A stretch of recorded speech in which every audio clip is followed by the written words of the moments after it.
ነቢያችን ሰለላሁ ዐለይሂ ወሰለም መን ሰረሁ አን የንظረ ኢላ የውም ልቅያመቲ ከአነሁ ራዕየ ልአይን ቅያማ እኮ የምትቆምበትን ክስተት ማየት የፈለገ ሰው ፈልየቅረእ እነዚህ ቁርአኖችን ያንብብ።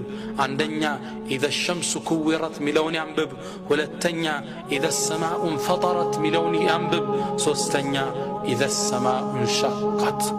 እነዚህን አንቀጾች ከልብ ያንብባቸው።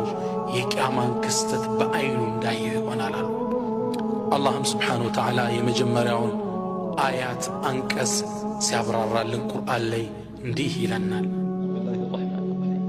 إذا الشمس كورت وإذا النجوم كدرت وإذا الجبال سيرت وإذا العشار عطلت وإذا الوحوش حشرت وإذا البحار سجرت وإذا النفوس زوجت وإذا الموءودة سئلت بأي ذنب قتلت وإذا الصحف نشرت وإذا السماء كشطت وإذا الجحيم سعرت وإذا الجنة أزلفت علمت نفس ما أحضرت.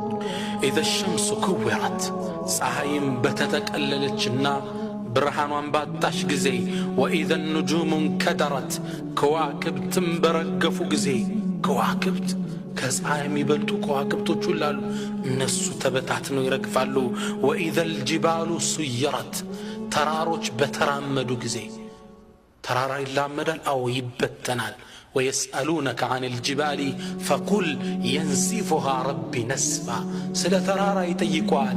አዎ ጌታዬ ይበትናታል በላቸው። ደከን ደካ ያደቃታል አላህ سبحانه وتعالى. وإذا العشار عطلت የአስር ወር ዒሻር 10 ወር የሞላት ግመል በተተወች ጊዜ ክስተቱ የ10 ወር ግመል ማለት ለዓረቦች የ10 ወር ግመል ስትሆን አንዲት ግመል ልጅ የምትሰጥበትና ወተት የምትሰጥበት ሰዓት ነው።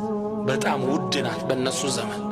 ይህችን ግመል ግን ያ አስደንጋጭ ክስተት ባስረሳቸው ጊዜ የሚነካት ጠፍቶ በተተወች ጊዜ ይላል። ያን ቀን ክስተት አላህ ሲገልጽ ወኢዘ العشار عطلت وإذا الوحوش حشرت እንስሳዎቻውን ይበላላሉ ይፈላለጋሉ። ያኔ ደንግጠው ግን እርስ በርስ ከበው ይቆማሉ። አንበሳው ከከብቱ ጋር ነብሩ ከጅቡ ጋር አንድ ላይ በሚሰበሰቡበት ጊዜ ወኢዘ البحار سجرت ባህሮች በተቃጠሉ ጊዜ